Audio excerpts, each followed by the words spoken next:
Ulit-ulit na ninakawan ang isang bahay sa Maynila sa loob ng 6 na araw. 2 suspect na mga tricycle driver ang naaresto na pero ang kasabwat nila hinahanap pa. Nasa frontline ng balitang yan, si Nina Ong Pauco. Sa kuhang ito ng CCTV, makikita ang lalaking nagtakip ng plywood sa gate ng isang bahay sa Sampaloc, Maynila.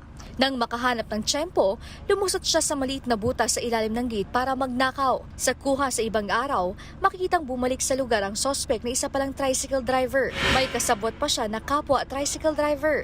Inulit niya ang panloloob sa bahay habang nagsilbing lookout ang kanyang kasama. May pagkakataong pang nag-aabutan ng mga nakaw na gamit ang dalawa.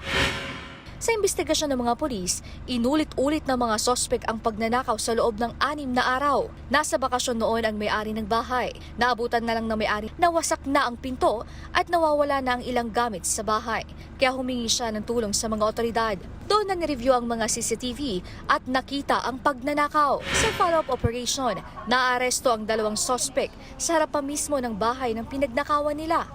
Based doon sa investigation, pinaparadahan nila ng tricycle yung harap ng gate ng complainant.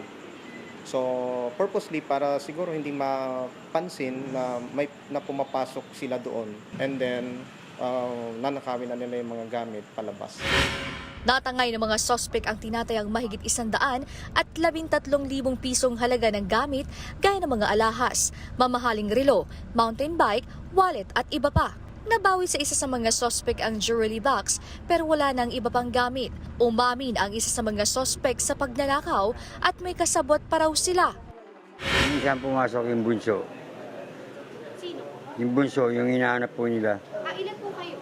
3, bali yung isa nakawala, nakatakbo. Ano pong role niyo po dun sa... Lookout lang po. No comment na lang po.